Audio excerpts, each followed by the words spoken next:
What's up, everybody? Welcome to a Wednesday edition of the Ysn Power Hour. DJ Yoakley with you. Alec is in the G. Burley Farm studios. We got the birthday boy, Coach Seidel.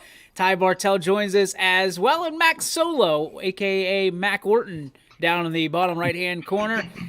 Well, boys, Mama was a Mama was a roller coaster. Papa was a rolling stone. We just keep on rolling through with this OHSAA stuff with the membership fees, which we're going to talk about at length today because some interesting concepts coming out on the other side of the coin in kind of backlash to the $50 membership dues for OHSAA membership in the 2021-2022 season. We're going to get to that. Also, we're going to talk to you guys about the shot clock. Shot clock in high school, is this a good idea? Yes, no, maybe? We'll find out. And we want to hear from you on did the clock just hit zero? It did. We're going to hear from you in the YSN chat. So have your voice heard. Tell your friends. Share it. Like it. And certainly engage in the conversation here. And also, if you didn't know, go to YouTube and you can see us on YouTube as well. Twitch, as well as Facebook and Twitter right now, and ysnlive.com. So we're on multiple platforms to make sure that you are connected to us at all times. Make sure you subscribe to our YouTube channel. 1,600 strong right now. 1,700. I'm being 1,700 strong on the YSN YouTube channel. So getting stronger and stronger. All right, boys, let's get to our national day at hand, as we do each and every day since the inception of this bad boy, and it is National Cartoonist Day. So we don't always know the cartoonists per se, but we do know our favorite cartoons. So let's pay homage to the cartoonist by saying your favorite cartoon either now or growing up. Alec, we'll start with you. Well, growing up, I was a really, really big SpongeBob fan. I was glued to the TV whenever that yellow square was on the screen, and they could not pull me away as much as they tried. Love it. All right. Well, we're going to say the birthday boy for last. Hang on there, Captain. Let's go to Ty. Easily for me, it's Courage the Cowardly Dog. I think I watched that almost every single night. It was on late night at Cartoon Network. It was on early morning at Cartoon Network. So it was usually a late night and a before school type of thing. I don't think I've ever seen Courage the Cowardly Dog. It was good. I can't even picture what he or she looks like. Oh, it's great. It's great. Show the girls. I'm sure they'll love it. Oh, the girls are in big enough trouble with watching Star Wars last night. Mac, favorite cartoon? Hey, mama. Johnny Bravo, baby. That was the best one ever. He drops a hey hot mama on us. I like it. Birthday boy. First off, happy birthday, buddy. Proud of you. Thank you. Thank you very much. Thank you. And thank you to everybody that's commenting. My favorite growing up as an 80s baby was the Teenage Mutant Ninja Turtles. On from 87 to 96, the cartoon series was. And so, that puts me in that range from 3 to 12 years old. So, right in the cartoon wheelhouse. But I do have memories, Alec, to kind of date myself of being in high school and maybe taking a sick day that wasn't necessarily warranted and laying on the couch and watching SpongeBob in high school. Billy, what are you doing? Facts everywhere. You stole mine for Teenage Mutant Ninja Turtles. The original, the OG series. Yes. The OG series. How about You talked about the Ghostbusters one the other day. The real Ghostbusters? That is a great one. But the Ghostbusters was like, I like the movies, right? It was the But the animated series was pretty good too. That was they come out walking. The camera was at street level, and it's like the Ghostbusters are walking out. That's the Slimer, right? Slimer was in that. That was, but he was like not scary. He was like one of the Ghostbusters, like helpers. So yeah, because kids they'll get scared of ghosts, and you don't want kind of hung out. Yeah. So and ate everything, right? Hot dogs and pizza and everything. It's basically it's like our version of Betos. You just things out and eats. Start calling him Slimer. The other one that is still on and continues to just get better and better for me is I love The Simpsons. I was gonna say, Beavis and Butthead too. Yep. Like there's some good cartoons not geared for kids necessarily. There's no good cartoons out today. That's not true. No. Family Guy's pretty good. Listen, I'm not trying to learn shit. I'm a connoisseur of the cartoon right now, and I gotta say, without a shadow of a doubt, the most entertaining yet informational for kids and entertaining for adults is a show called Bluey. It's a South cartoon called not South Park. I love South Park. All right, Sarah, you can cross Coach's name off the list. Uncle Matt's not going to be babysitting anybody anytime soon. I'm not trying to be like educated. I want to be entertained. That's it. Ren and Stimpy. Yeah, Ren and Stimpy was a bad one. Like, Yeah. a real bad A lot one. of bad innuendos for kids in that. Does Chicken Run count? What the hell's Chicken Run? That was more of a stop motion thing. Wait. That's Robot Chicken, right? No, there was a movie. I thought he meant Robot Chicken. Huh. I think Never so. heard of Chicken Run. Never once. There's a new chicken show on Disney. Plug for Disney. Matt, hit him up. Not a sponsor yet. Bluey is they're about these blue heeler dogs, and come to find out they're both little girl dogs, but they've got dad. They talk about farts, they talk about all kinds of stuff. It's fun if you're a parent and you're subjected to cartoons nonstop. It's like I can't handle Mickey one more bit. Can't do it. Makes me sick. In fact, matter of fact, I hate Mickey Mouse. I've changed my allegiance to Donald Duck because he gets the short end of the stick all the time. There's another one right now that, as an uncle of 5 nieces under the age of 5 years old, have you seen Tots? It's called, I think. Yes. Terrible. It's awful. Terrible. It's all because all the kids want to do after that is talk like babies. Yes. It's not cool. No. You're trying to get them out of that. The original Scooby-Doo, says Murkroth with the hashtag I am old. I never saw Scooby-Doo growing up, and when I did, when I was a little bit older, I changed the channel because I thought it was dumb. Not to knock you, Mark. Scooby-Doo's a little bit weird, and it's since been the subject for a bunch of stoners. So, just saying. All right, let's get to some sports. Mac fell off the page, so he'll be back on shortly, I'm sure. Let's talk about this. The OHSAA fee revisited. If you were not on the show, was it yesterday? It was. Yesterday. The OHSAA has passed a resolution, if you will, because it was kind of short-lived. $50. It was a 9-0 vote, completely unanimous. $50 per sport per school for affiliation in OHSAA. So the crux of it is anywhere from $300 to $1,300 is the range that schools are facing. Most schools fitting into that $800, $900, $1,000 range in our vicinity.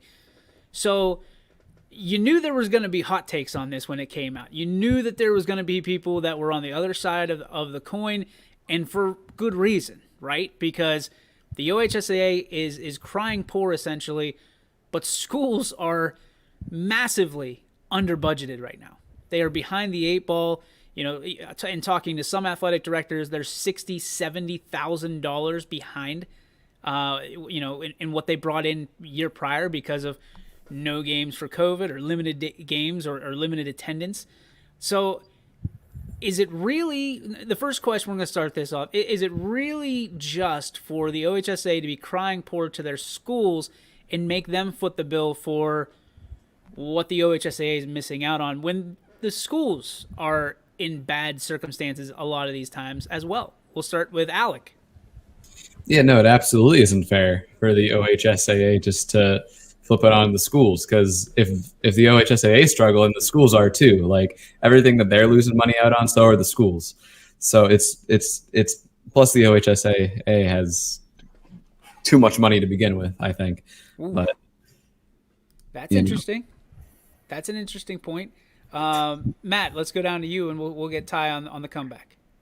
Yeah, so, I mean, we kind of talked about it yesterday, and I really hate the optics of this from the standpoint of you're going to put this in play right now, coming out of a pandemic where, schools were limited on the people they were allowed to have into the stands, and, we were limited on the fundraisers we were able to do. I know, quite a few didn't get a chance to have some of their fundraising events that they normally do due to social distancing guidelines and all the other things. And so you've got districts that are really scrambling right now to just kind of play catch up from where they were, before the pandemic started or before everything kind of went haywire and, 30 days to slow the spread turned into we'll see you in a year.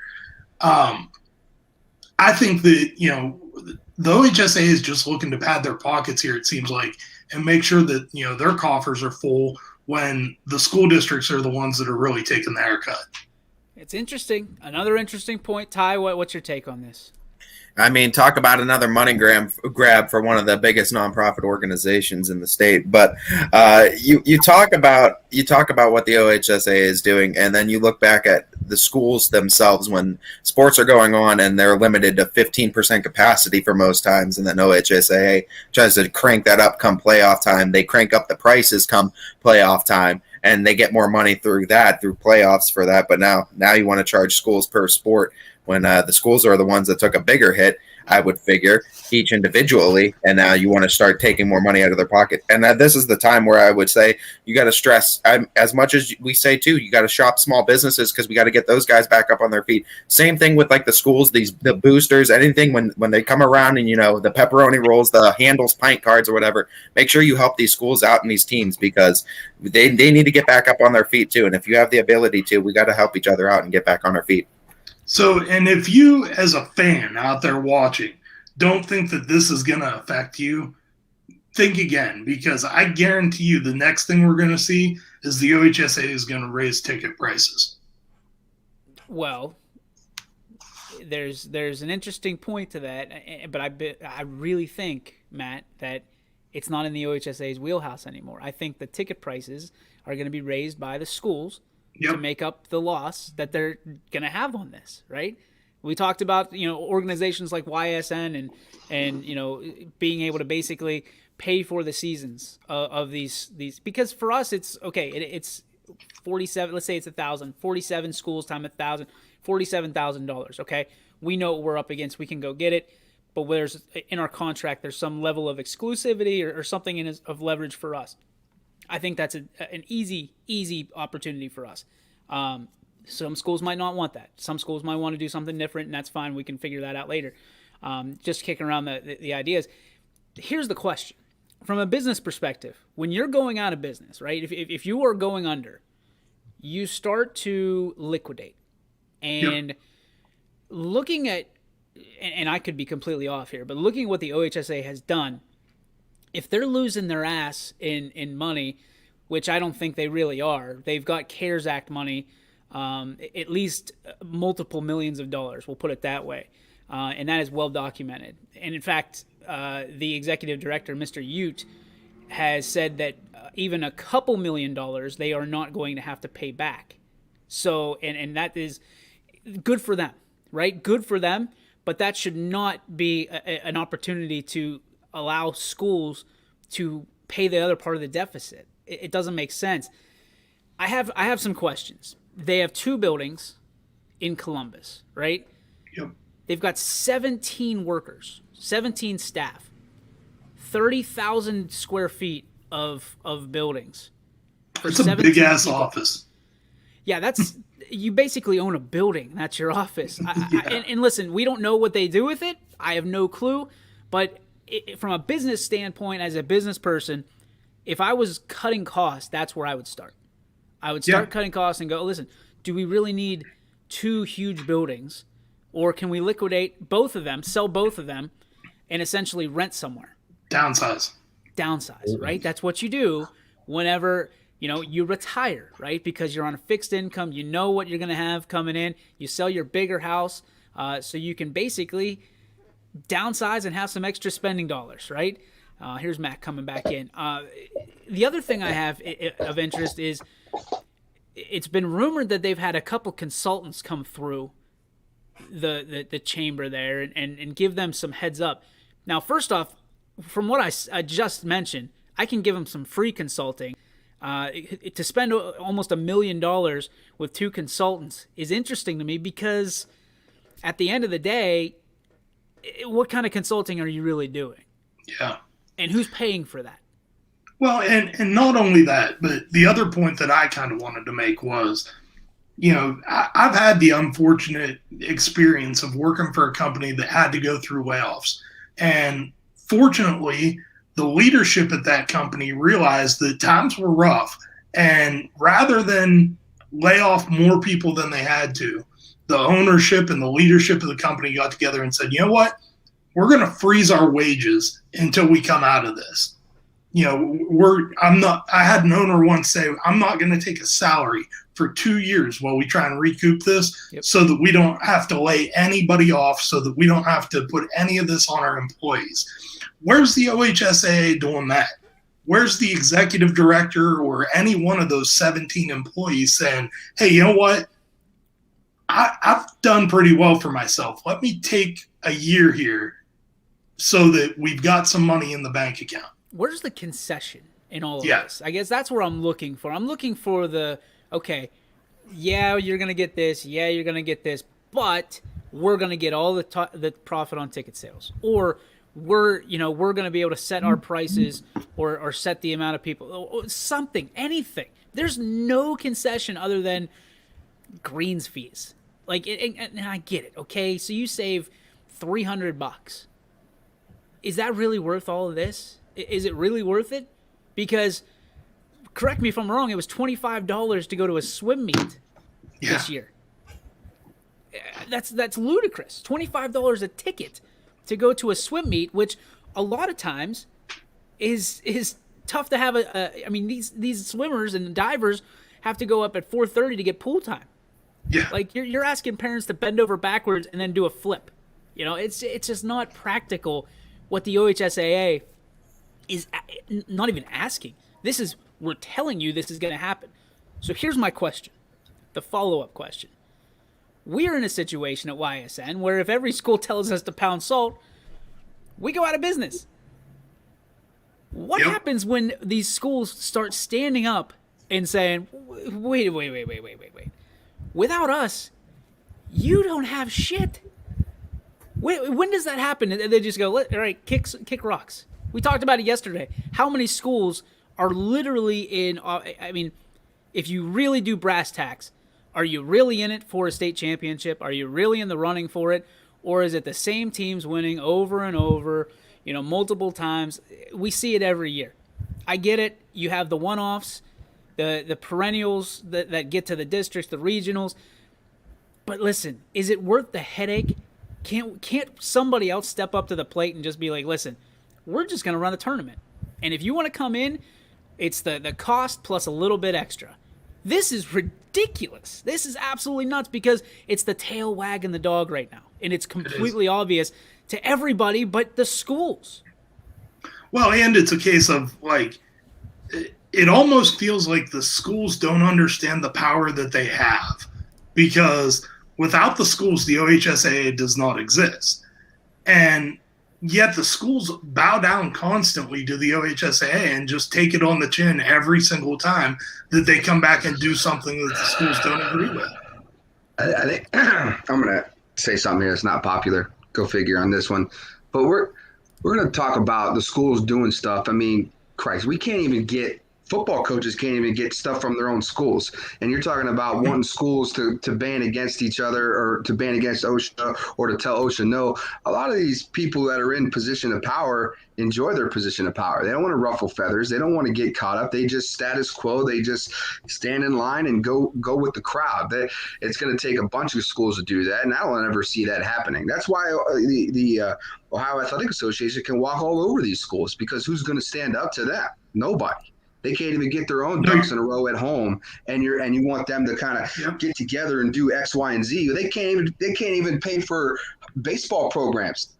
Some schools don't even have football programs, and it has sometimes it's about money. I mean, we'll all say it's about money, but even outside of money, they don't want the business of going out and raising money to have a football program, and they don't want that headache. So it's easier for them to just stand in line and go, okay, that's what we're doing. Cool. We'll pay the $50 or we won't, period. Look at this. This is a great comment from Mark Roth. The parents in schools will be the ones taking the concessions, not the OHSAA.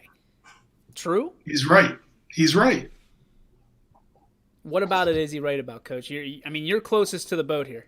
Yeah, he's right about the whole thing. So, like we talked about, the OHSAA is not showing that they're going to take any kind of concessions whatsoever. And so at the end of the day, the entire thing is going to be put on the schools and the parents and the coaches to figure out a way to make it happen, just like it always is.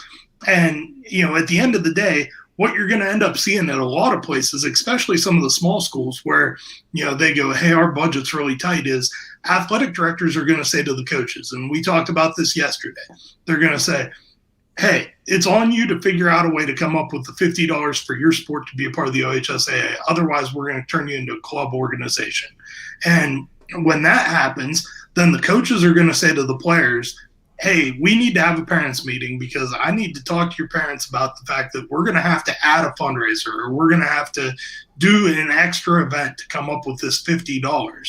Some of the coaches are just going to pay it out of their own pocket. And I've seen coaches do that for years where, there were budget shortcomings or fundraising shortcomings. And so they just pulled, $50, $100 out of their own pocket to make it work and make it happen. But you're going to start to see some of these parents that go, I guess if I want my kid to be a part of it, I'll write the check for $50. Yeah, and here's the other thing. You talk about these fundraisers. We actually, when we signed up the girls for T-ball, I talked to Sarah and I said, listen, there's an option here that we pay extra $30 per child and we don't have to fundraise. Yeah. Because at the end of the day, if you think that these kids are out there fundraising like they used to be, like in the what is it, popcorn for Boy Scouts or Cub Scouts, and then cookies for Girl Scouts. Cookies. So if you think that the kids are out there selling the most out there, you're sadly mistaken. And the parents are cutting the checks for the entire tin of Cub Scout popcorn and Girl Scout cookies. It's not like The Office where somebody's going to buy 500 boxes of cookies anymore. God bless the person that does that, Kevin. We appreciate it, but you have candle fundraisers, you have popcorn fundraisers, pepperoni roll fundraisers, discount cards, golf outings. It's unbelievable. And listen, I respect the hell out of these schools and how much money they have to raise to do the things they have to do. I do not feel that they should be burdened anymore for doing the same or less. Because here's the thing. I don't even care if it's a concession that says the OHSAA is going to take ticket prices back or say we're going to keep them the same. There is nothing in there. You know what it says in this bylaw is we cannot push the per sport past $100 in the future. What kind of safety net is that for these schools? Because like you said, Matt, and I've been thinking about it every step of the way since yesterday's show. That's going to happen sooner than later. It'll go, like you said, $75, then to $100, and then they'll wait, and then they'll make a change, and then guess what?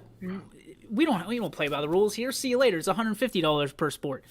Like, listen, even at $100 per school, that is double what we're at from yesterday. Yeah. So if we have problems with what happened yesterday, we're going to double those issues whenever it happens to be $100. There's no concessions being made, and it's more and more money out of the pockets of the taxpayers. It's more and more money out of the pockets of the parents, the coaches, because guess what? If parents stand up, and in the world of open enrollment, I know it's a bad word, open enrollment, if somebody goes, listen, we're not going to pay anymore because we just passed a tax or we just passed a levy or we just passed this or that, you're not taking any more. I don't care if it's $50 or $5 billion. You're not taking another penny out of my wallet. Guess who they're going to take that out on? They're going to say, Matt, we're having a really tough time raising this $50. So, and I don't know if this is the case, so I apologize, Matt, if I'm putting you on the spot. But they go, no, you're good. You're the number one coach here, making the most money out of anybody. We're going to take $1,200 out of your pay just so we can pay this. And if you don't like it, see you later. I don't think it's going to be posed like that, but I can absolutely see them saying we're going to take a coaching stipend away from this sport, that sport, until we come up with the amount of money that we need to be able to pay this fee to the OHSAA. And so if you had 8 football coaches last year, maybe you're only going to have 7 next year. Yeah, because that makes sense because, who needs a kicking coach or who needs an offensive line coach? Right. You don't, right? I mean, it's again, those aren't important things. These, by looking at this, people see it, and Ty, I think you said it. You see $50, but you don't see how this is going to directly affect your child, the program, the school, the community. Like, if you don't have an offensive line coach, that means somebody's either got to do double time or O-lineman, guess what? You're on your own. See how that works for the Steelers. And in a lot of places, that's already happening. Little insider baseball. I have 4 contracts for high school football at Sebring. So that's a head coach and 3 assistant coaches.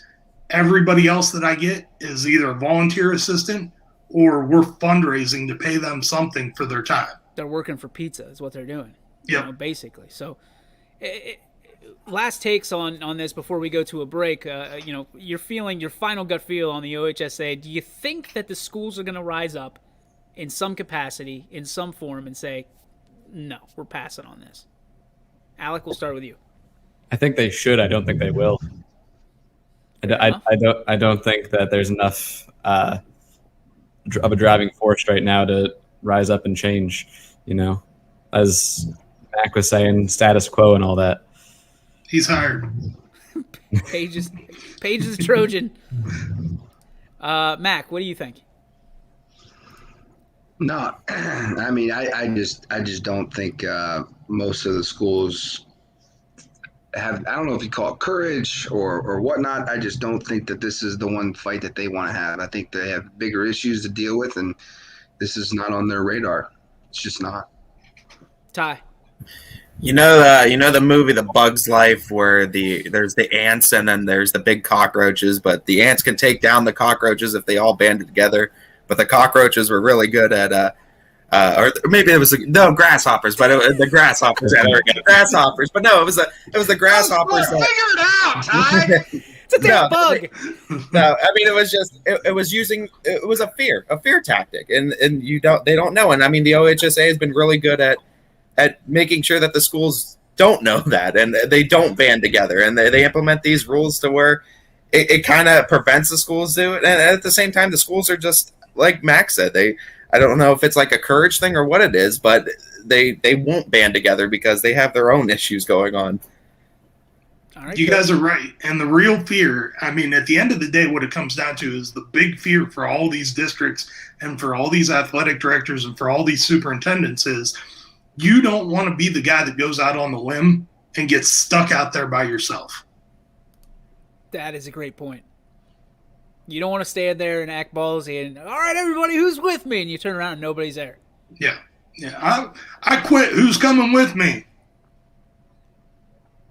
The old Michael Scott Paper Company. Yes, Bueller. Pam's going with you. But she's not going to be an administrator. She's going to be a salesman. That's right. Worked out for everybody. Hopefully it works out for the schools as well. We're going to take a break. When we come back, a ton to talk about. The shot clock has been passed by the National Federation of High Schools. Would you and do you want to see a shot clock in high school basketball? We'll find out. We want to hear from you on the YSN chat box. Of course, coming up, as always, the G. Berwick Farms, What's Your Beef, What's Your Filet, brought to you by our friends at G. Berwick Farms. You guys are something else today. You know that? There's something else. Make sure you get into the YSN chat box, still to be sponsored. And yeah, maybe we can sell one of these Max Solo hashtag. Oh gosh, I'm not even going to say that one. We'll be back after this on the Ysn Power Hour. Ah, the details. Baird Brothers Fine Hardwoods is one fine ride. Perfect cornering, superb handling, sporty and stylish, power to spare, plus awesome mileage. Yeah, jaw-droppingly beautiful lines and well appointed with luxurious trim. Put more oomph in your life and start beholding the molding. Find your home's fine hardwood at BairdBrothers.com. Planning a project around your home or rental property? Trust the electrical service to the local experts with 62 years of serving the Mahoning Valley. Joe Dickey Electric is your local go-to source for responsive, reliable residential electrical work. From everyday maintenance and repairs to new installations, electrical upgrades, and safety inspections, no job is too big or too small. Call Joe Dickey Electric today, 800-549-3976, or visit DickeyElectric.com. That's DickeyElectric.com. Your first and last stop with your tax return should be with me, Tracy Bryden at Greenwood Chevrolet in Austintown. No other dealer goes the extra mile to bring you the largest selection of vehicles at one convenient location. With guaranteed credit approval, I will find you the right vehicle and the right financing options for you. I am ready to go the extra mile to show you why no other dealer sells more cars, finances more, and gets you more for your refund than Greenwood Chevrolet in Austintown. Quality, customer service, and integrity. Those are the 4 words that have driven our success since 1957 at Joe Dickey Electric. Joe Dickey Electric is one Mahoning Valley landmark business that stays current with the requirements of our customers. Family owned and managed, we are an electrical contractor and energy solutions provider. Every member of our team adds to his or her skill set through ongoing training. Residential, commercial, industrial, automotive, and more. We keep ahead of the needs of our customers with a fleet of more than 50 vehicles and 24/7 emergency service, so you're never left in the dark. Jimmy Sudman here, Director of Isle, Purple Cat, and Golden String. We are happy to support YSN and 2 of my favorite people, Scotty Mincher and Super Dave O'Malley. We are an agency that provides services for adults with disabilities. We infuse humor, passion, and joy into their lives. If you know of any folks with disabilities that need our assistance, please contact us.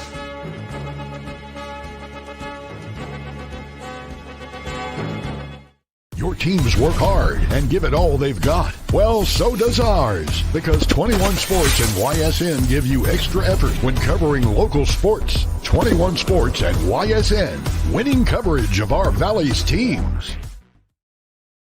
Hey, welcome back to the YSN Power Hour. DJ Yoakley with you, along with Alec. We got, I'm 27 today. Coach, that is a lie. And Mac is down in the bottom left. We got Ty on the bottom right. Ladies and gentlemen, the shot clock has been something that people have wanted, or maybe not wanted, for, it seems like, since the beginning of basketball. Before basketball was even created, people hated the shot clock. And now, today, the NFHS, the National Federation of High Schools, are adopting the shot clock. They are making rules based around the shot clock, which means basically, because the OHSAA adopts the NFHS rules for, I believe, basketball, baseball, and softball, it means that the shot clock is coming to a high school near you. We just talked about the money that essentially we are shipping right down to Columbus, and now schools are going to be hit up for a shot clock. So a couple things before we get started with this. Keep in mind that, yes, there's the shot clock. It's the general responsibility of the school to bring the shot clock in. However, it also means new basketball hoops.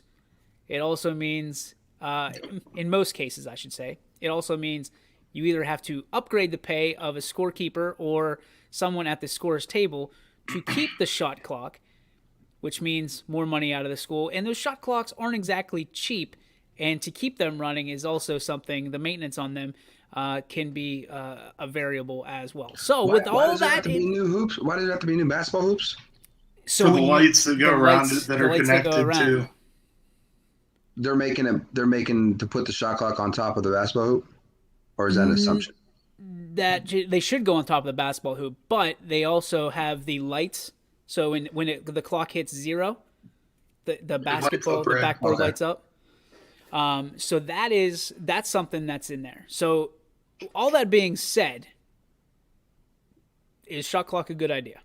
We'll start reverse skate this time. Ty Bartell, lead us off.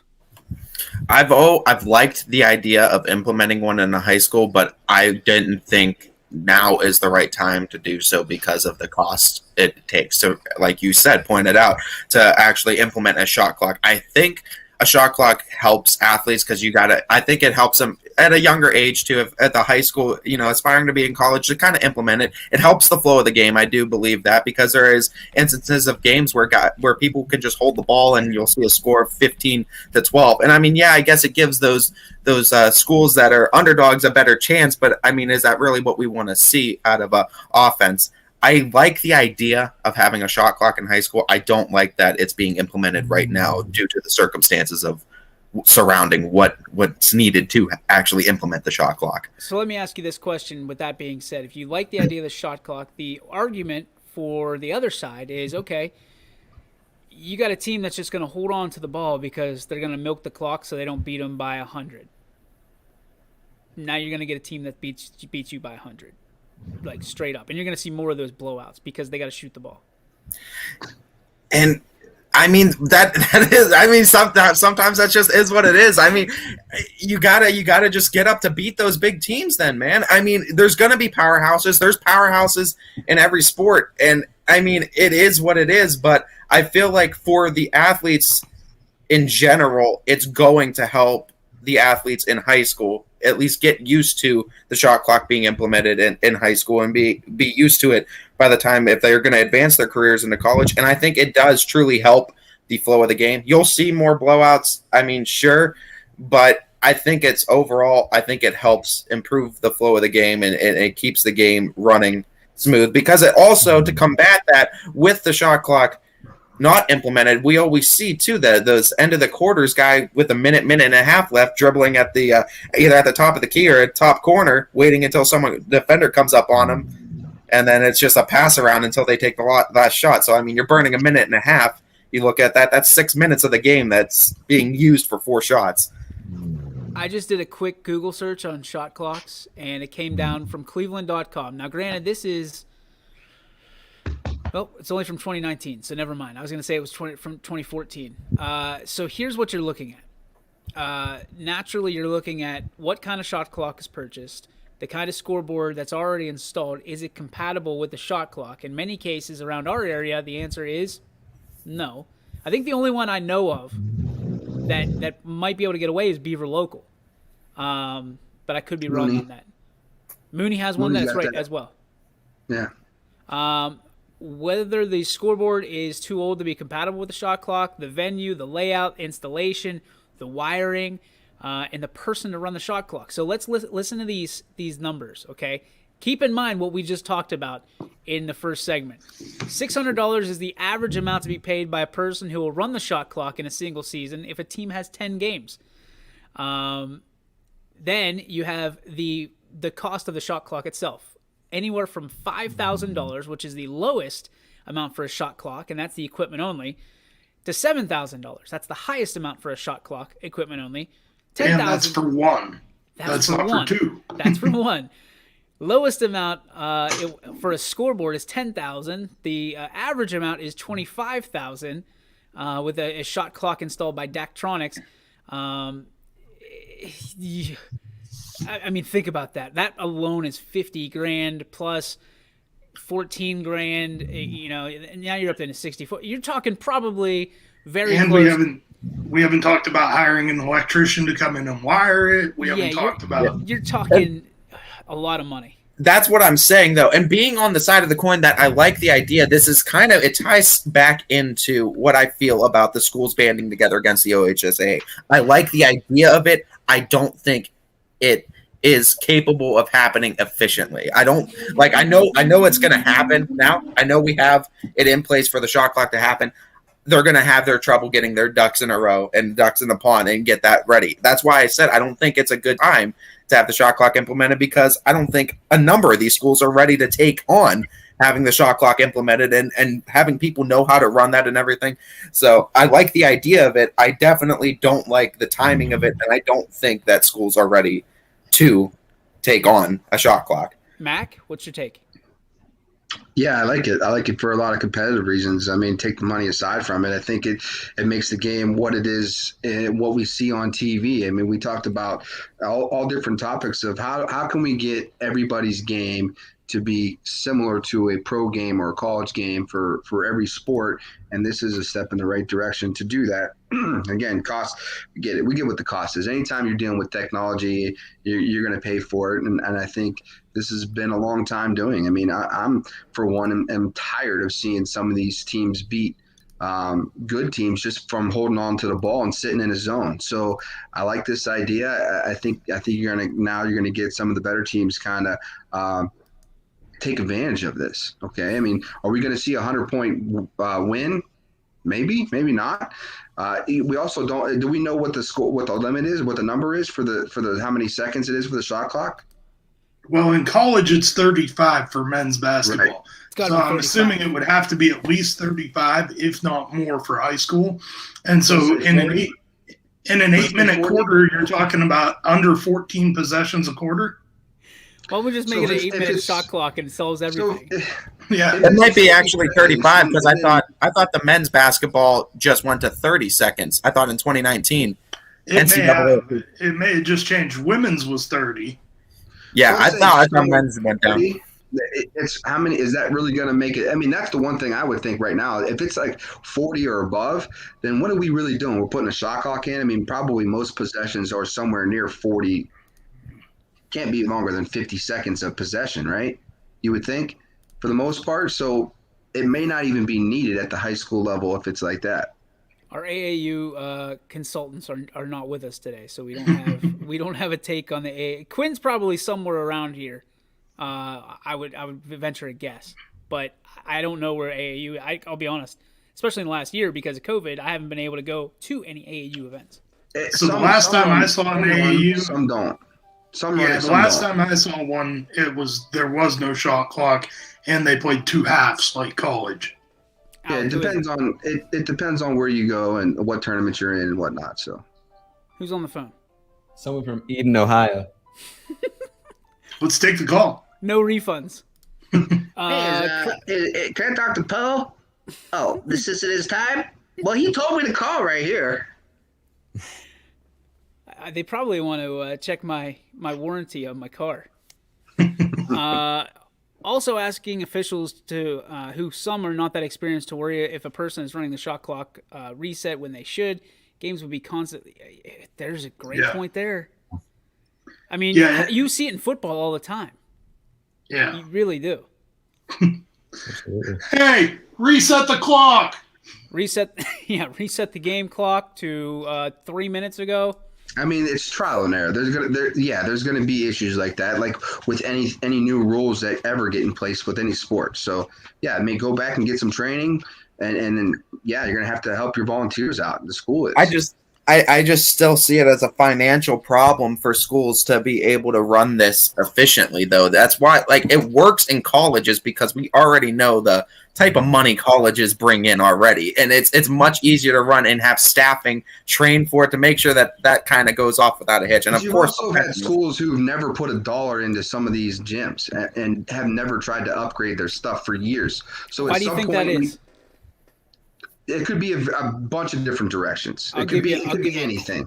I'll give you a quick. Yeah, that's the easy way is to say they don't have it. That's the super easy way to say it. That is absolutely. But that's not always the case. It's not. Come on. It's not always the case. So you're saying usually they get a new school. The majority of our schools in this area are new within the last 20 years. And the gym is included in that because it's part of the physical education curriculum. What I've learned is football stadiums aren't necessarily included inside of that. They're standalone. So they're standalone facilities. So when you do build a new school building, you get a new gym that comes along with that. As long as it's part of the building. Right. And schools have obviously, I mean, again, schools are businesses too. They figured out how to utilize and make the most of the dollar that they've done. And that's why I'm not arguing with you, Billy. I'm raising an eyebrow because schools have become really, really good at maximizing the dollar because they've had to be. And the schools that aren't are dying quickly in a slow death. And this might be the nail in the coffin. You know what I mean? For basketball programs. And then you look at open enrollment and you go, causes an issue because as we learned in COVID, if a school does not have a program that you want to play, that kid can go anywhere. Yep. Well, I wouldn't be surprised, and I don't think anybody should be surprised if some of these smaller schools they abandon their basketball programs here in the near future if they're not able to fund it. I mean, it might not be any of the schools we cover, but I definitely think you're going to see some schools going to have to abandon their program just because they're not going to be able to afford putting all this in. You're right, Ty, and that creates a very slippery slope because what you start to see, even though you can participate at another school if your school doesn't offer the program, it doesn't necessarily mean that the other school has to take you or play you when you come over. And so mega powers.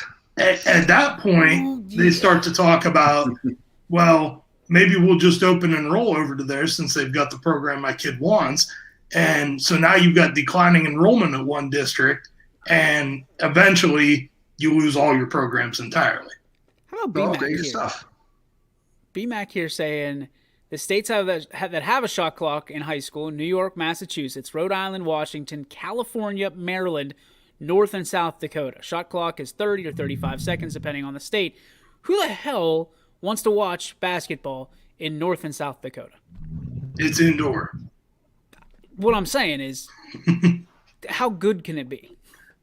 Oh, I'm just saying anything to get out of being in the cold.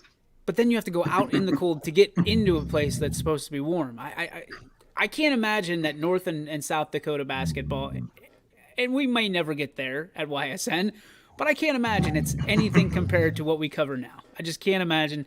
Probably very physical, very angry basketball, very primitive basketball, I would guess. The sick who live there are very upset right now. Yeah, they're probably really, but they don't have internet. They have the same internet that Paul has at his house. They got the dial up. They're gonna be pissed in 6 years when they watch this. Okay, so shot clock, Mac. You have your take, Alec. What's your take on the shot clock? I mean, from just if you take money out of the equation, it's a great thing, like it gets it more close to what the game is professionally, but schools just can't do that. Like you were saying earlier, that's a lot of money.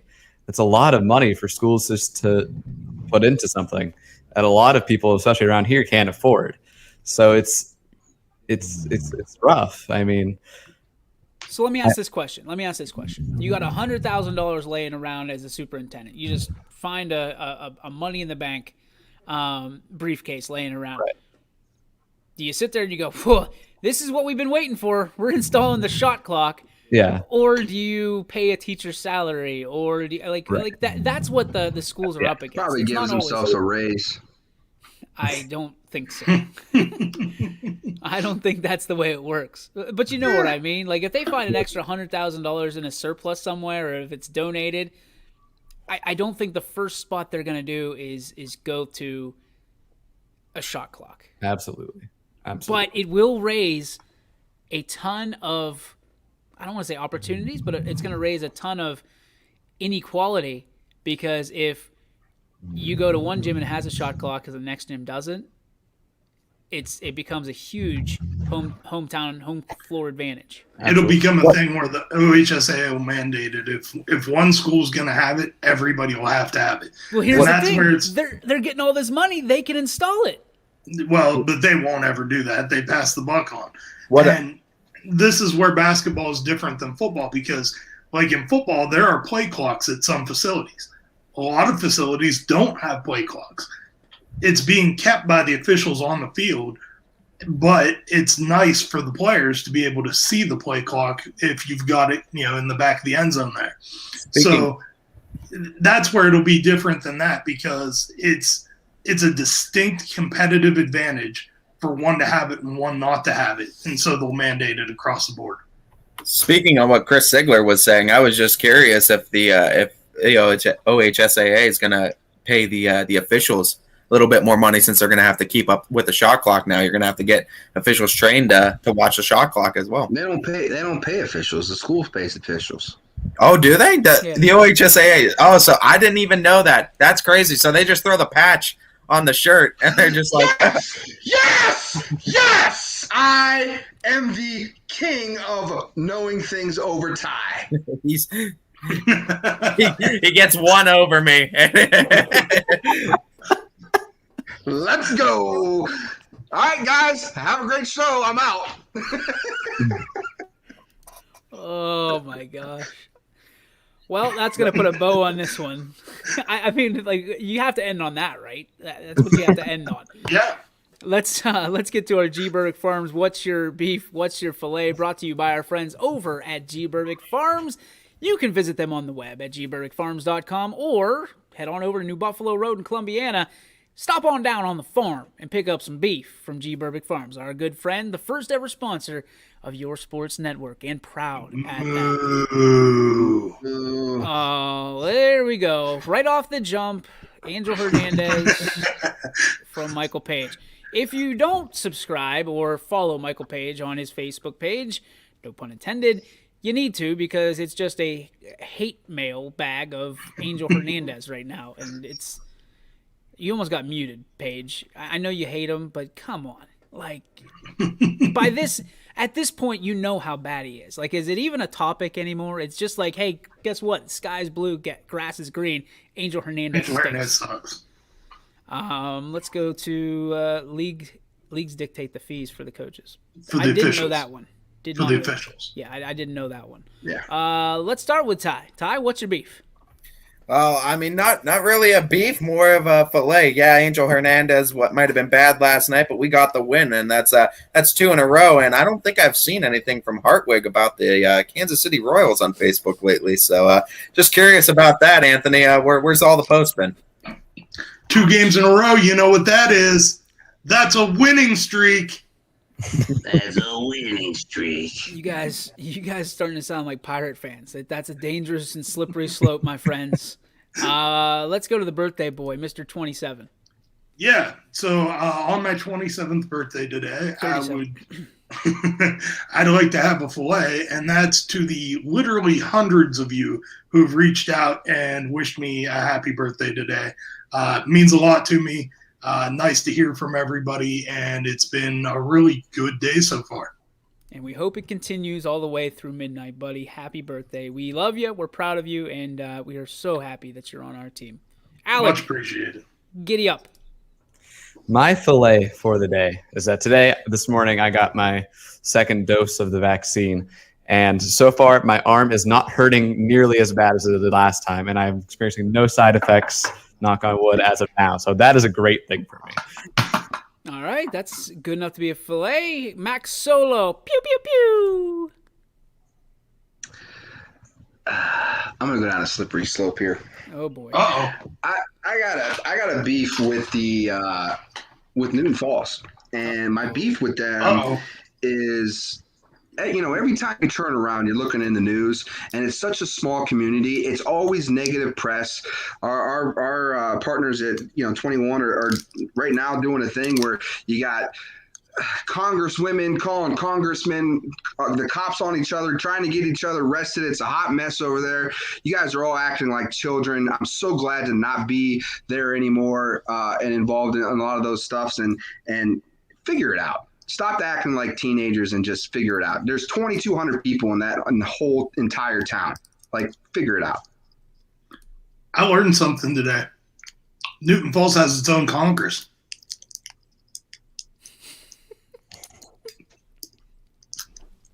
Really? His face. I got coffee. I thought he was going to get up and walk away. Okay. I didn't know where you were going with that. I well played. That's why we do this. Mine is the coolness that was last night with watching, obviously, May 4th. We watched Star Wars if you're a nerd, if you're just a fan, and nerd alert. Last night, shut up, cowboy. I was downstairs making a drink for myself, lemonade, nothing alcoholic, and watching Star Wars. It was the Return of the Jedi. Happens to be my favorite. It was on television. winding down for the evening, and the girls got out of the bath, came down, and I heard the coolest thing I've ever heard in my life, which was, "Daddy, we want to watch Star Wars." And I just melted. Like, it was, I watched the girls watching Star Wars, which was one of the coolest things I've ever seen in my life. You hear people talk about going to Disney World and going to Disneyland and different places along the line when their kids are young, and seeing it through their eyes. And it was really cool for me. It was just a real cool moment. I waited my entire life. My dad was a Trekkie. He was a Star Wars guy too. I know that's not supposed to happen. Big into sci-fi. I grew up on Star Wars. And Star Trek, for that matter, and sports, and that's what I had in my house. And for the girls to start, going into that stuff, and for them to say that almost at the same time, almost in Dolby Digital, it was really, really cool. So that is my filet, brought to you by G. Burbick Farms. Visit them on New Buffalo Road in Columbiana, or on the web at gburbickfarms.com. Michael Page chiming in saying, should have turned on Spaceballs and told him it was Star Wars. Well, you should have turned on Major League and said that it was an Indians game. I don't know how to respond to that. Yeah, you're fired. Page, you're grounded. Page is going to be blackballed here from the show here for a week. And now we're going to turn you into the Facebook police, so you're gone for another day. Gone. You'll find us on YouTube. Just like you can. Thanks for tuning in for the YSN Power Hour. Again, we appreciate all our sponsors. Down at the bottom, you see iSynergy, WRS Wealth Advisors, K-Squared Marketing, Myers Family Insurance, Berlin Lake Golf Club, and Greenwood Chevrolet in Austin Town. We appreciate all of you. And if you'd like to be a sponsor on the YSN Power Hour, or anything we do on YSN, Paige, don't pout. Come on, don't pout. You can jump on that train. Just get out of here. Get out of Dodge. I'm getting ran over by the train. If you want to be a sponsor, go to ysnlive.com/advertise, or get a hold of that guy right over there, the birthday boy. That is not 27. He's about 10 years past 27 exactly, and has right now the best beard on the panel. I identify as 27. Wow. That's tough. I was almost going to ask you, what else do you identify as, but we're going to save that for a different show. A football coach in the fall. We'll see you guys next time. Let's fly that freaking flag. Fly, fly, fly.